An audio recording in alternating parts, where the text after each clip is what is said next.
Hey guys, welcome back to the channel. So, actually, as I promised, I've upgraded my PC into a new case, and I actually went ahead and, if you guys already know, I have an 8700K delidded, but I was using the Corsair H100i V2 to cool the case, and it was doing a push-pull config, and I was still hitting around on idle around 35 to 37 when it came to cooling, and it would drop down to like 34 sometimes. So I went ahead, one of my buddy reached out to me and was like, hey, you should go ahead and try one of the 360 rads. So what I did is I went out and I got one of these. So this is the Master Liquid from Coolermaster Ml360R Rgb. It is an addressable RGB cooler, but at the same time, you can still use it for all the people who haven't, like myself, upgraded their motherboard to have an ARGB header. I have an RGB header on my motherboard, so I wanted to make sure this still worked. And a lot of you probably have questions because there's not many people on YouTube that I've checked that I've given a brief, a good description on whether or not this will work and how it will work with an RGB other than ARGB. So let's go ahead and take a look. So first things first, let's talk about temps.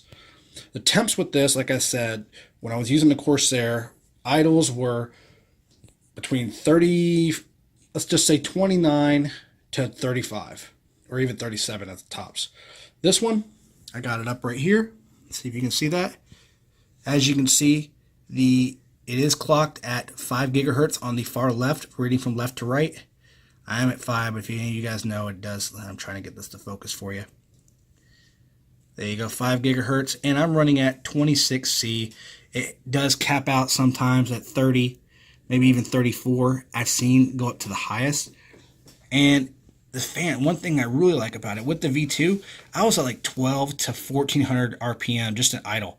As you guys see, it's teetering between 700 to about 1100 tops. I mean, this is just idle, but I'll give you guys a full-on test when I do a bench on it, just to let you see what the temperatures are at that way. But another thing that I know that a lot of people want to look at is this controller that comes with it. You don't have to have the controller visible for you to utilize it. As you can see right here, I'm trying to get this up for you, it has different configurations. You can go through if you have, it tells you which fans you need or what you might have if you have any of those. I haven't selected that. I just opened it so you guys can see it. You get different plays that other people have done, and it will look like that on it.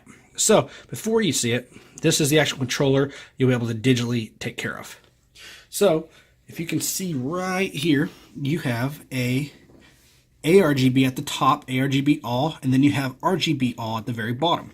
I have it turned off just to show you guys that it still will work with this plugged in to a RGB port header on your motherboard, and as well as a RGB header on the controller itself. And like I said, the controller looks like that. It will actually show you, it's actually going to be like right here, actually excuse me, right there is going to be the RGB portion, and on the left side is going to be the ARGB. So I have it plugged into the right side, and like I said, this is going to be, right now I have it in demo mode, so I'll show you what it looks like.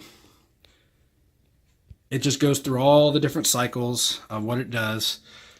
Let's go ahead and change it. I'll show you color cycle. So there's color cycle right there. Most popular that most people tend to use. But I really am kind of leaning towards, I like the demo mode because it goes through. I'll just show you a couple. Let's see, reload. Just some pretty neat stuff. Now I got some reflection going on in the video. I apologize. It's for the lights coming on there. I want to make sure you guys got good visuals on it. But let's go ahead. You can see that's recoil. Breathing, the normal breathing. The refill. That one's pretty cool actually. And then demo mode, which like I said, I have that on just to keep it, and it goes through all of them at once. Select speed is all where it's at. But I really like where it's at. It does great. As you can see, it is 360. If you guys haven't checked out the video before, I did switch out cases and mount this one to the wall. I'll link that up in the description above, right here. You can see, so 360 rad put on there.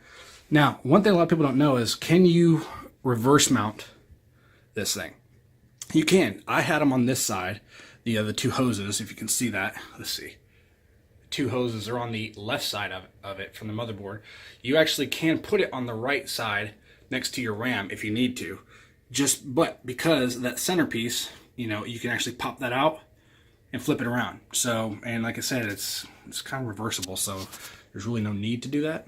But other than that, the hoses, they move. You can see, let's see if I can get around right here, show you. So the hoses, they do move.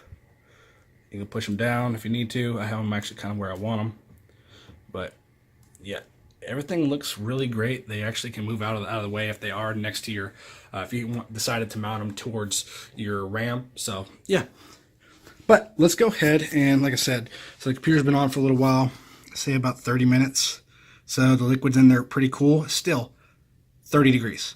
And 29, fan's only 864. Very quiet. Listen. What you're hearing is probably the GPU as well as the fan. So what I did, probably going to get roasted in the comments for this, but normally you want to mount your fan down, with the fan facing down. In this case, I wanted to mount it facing up. You can see, so that way it can blow a little bit of air through the top of this, right there, into the FinFETs of the GPU, just to give it a little bit of cool air, and to kind of blow off that static air that will be hitting the glass from the GPU. So anyways, what I'll do is I'm going to go ahead and do a hard bench, and what I'm going to use, a lot of people don't like it, but let's see. I actually have it up, and we'll go ahead. I like using the extreme tuning. Now, a lot of people say use Cinebench. Yeah, you know, I don't mind using Cinebench, but at the same time, I definitely would rather use this for right now. So what I'm going to do is I'm going to go ahead and, just so you guys know, I'm going to stress test it for 10 minutes. I'll let you guys see that. CPU stress test for 10 minutes. As you can see right here, it's showing everything. Those are the package temps of where it's going, the highs that it's been at. 34 right there. It will hit it. Max core is at 5 gigahertz. So I will go ahead and show you guys what it is, and I'll come back after that 10 minutes is done. So stay tuned. Alright guys, so I'm back, and as you can see, I ran the test. So let's go ahead and show you the package temp, what it got up to. After 10 minutes, it reached the minimum 34, reached the top at 65. When I did this with the H100 V2, H100i V2, the 240 mil radiator, the max was 72. So you got a 7°C drop just from this. Now, is that worth it? I mean, the price for the 240 is about $100, and for the 360 is $149. Now, you get all the other features with this one. I think personally it is, and mainly not only just the temperatures, but the fan speed.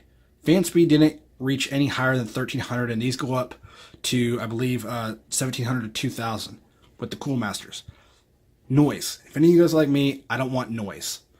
So not having, you know, sacrificing, if I would have definitely spun these up, I guarantee you I could get these down, you know, at max, probably down another 4 to 5C. But with it being acoustically okay while playing a game and, you know, everything else, I'm okay with that. So yeah, I don't know how you guys feel about it. Definitely leave me a comment down below if you got any questions about it. I'd be more than happy to give you a little more detail on it.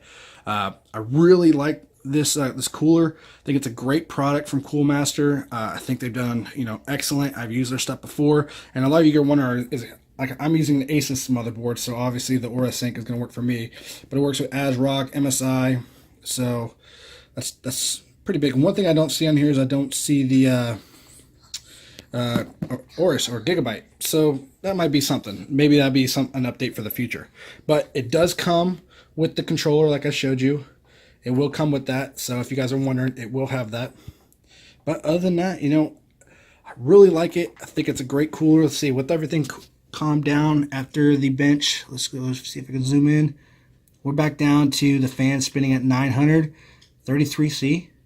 It's ridiculous. I mean, I'm at 5 gigahertz. It's at 33C on idle, and it's quiet. I love this thing. So if you guys were on the fence of whether or not to upgrade, and, you know, whether or not this was a focus, whether or not, you know, it was a good idea to do an upgrade on this to go to the 360 Rad with this type of cooler, and you needed some information about it, especially the RGB, which is what kind of held me on the fence for the longest, do it. It's a great idea. It's a great cooler. As you can see, my fellow Intel people out there, It does work. If you have any questions, definitely leave a comment down below and I'll make sure I answer them. So if you like what you saw in the video, definitely hit a like. If you haven't subscribed, go and hit that subscribe button. And as always, I'm Hyper for Tech, and until next time.